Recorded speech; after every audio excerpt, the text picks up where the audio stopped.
Olá, meu nome é Hannah, eu sou estudante de Engenharia Aeroespacial pela Faculdade do Gama. Essa é a minha apresentação para o 28º Congresso de Iniciação Científica da UNB. O título do projeto é Enriquecimento de filamentos poliméricos para a manufatura aditiva, um estudo sobre a produção de tecnopolímeros de alto desempenho para aplicações aeroespaciais. Então, a manufatura aditiva é mais conhecida como impressão 3D, sendo um método que fabrica peças por deposição de material camada por camada. Dentre as técnicas mais utilizadas, temos a modelagem por deposição fundida, ou FDM, muito utilizada também para imprimir materiais termoplásticos, que é o intuito desse trabalho. Bom, o processo de impressão FDM é demonstrado nessa figura, onde o material é aquecido até atingir a temperatura de transição vítrea e a partir daí passa pelo bico, depositando camada por camada até formar a peça. Agora, começamos a abordar o conceito de filamento, que é um polímero na forma de fio enrolado num carretel, conforme pode ser visto ali na figura. Logo ao lado estão os pellets, que são grânulos de até 23 mm. Nesse trabalho foi escolhido utilizar pellets de ABS para compor a matriz polimérica. Nesse trabalho foram produzidos 2 filamentos compostos de ABS, o primeiro sendo composto de pó nanométrico de alumínio e o segundo composto de pó nanométrico de titânio. O intuito disso é produzir um tecnopolímero com ABS e com as características térmicas presentes nesses metais, sendo que o objetivo secundário é tornar isso possível com um processo de baixo custo a partir da técnica FDM. Então aqui é apresentado um fluxograma que esquematiza todo o processo do projeto, desde o início até a produção do relatório final. Após a parte inicial de pesquisa bibliográfica, foi feita a pesquisa de mercado com os materiais disponíveis, só então iniciamos a fase de produção do filamento, e logo após a fase de impressão dos corpos de prova e dos ensaios para a caracterização desses materiais. Partindo para a metodologia, foram separadas 6 amostras de acordo com a tabela, a primeira de ABS puro e as outras com variações de aditivos de alumínio e titânio.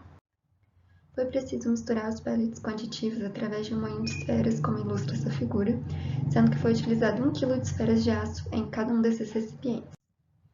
Aqui no processo de extrusão, os pellets já aditivados foram inseridos nessa matriz como alimentador, conforme mostra a imagem, onde passou pela zona de fusão e posteriormente pela zona de extrusão.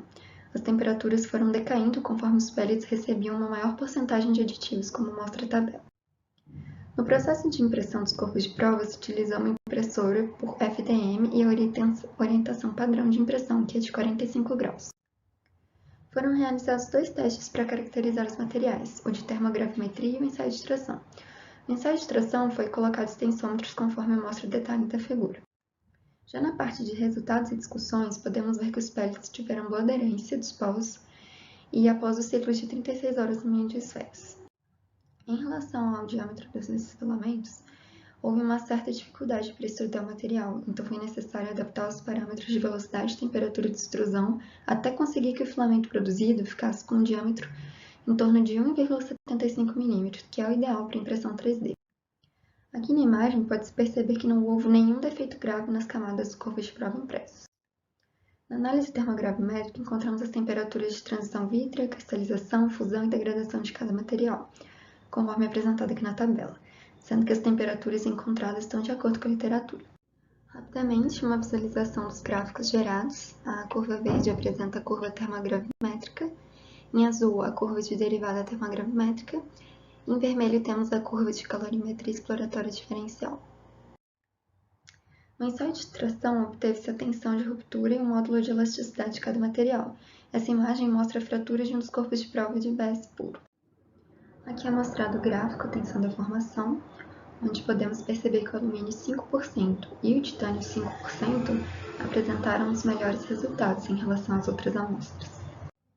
Aqui nessa tabela temos a comparação em variação percentual da tensão e módulo de elasticidade entre o ABS comercial e os filamentos fabricados com a referência do valor fornecido pelo fabricante. Bom, para finalizar, é possível concluir que os filamentos tiveram uma boa qualidade em relação aos diâmetros. Os testes mostraram que é preciso reavaliar algumas etapas do processo, como, por exemplo, a orientação de impressão dos corpos de prova, que pode ser impressa no sentido de maior esforço da peça para que ela resista melhor ao esforço mecânico gerado, e também que a produção a baixo custo desses filamentos compostos mostrou promissora, para quem sabe no futuro aprimorar esse processo para a impressão de estruturas de nanosatélites. Vou passar rapidamente pelas referências bibliográficas para finalizar a apresentação. É isso, muito obrigada pela atenção.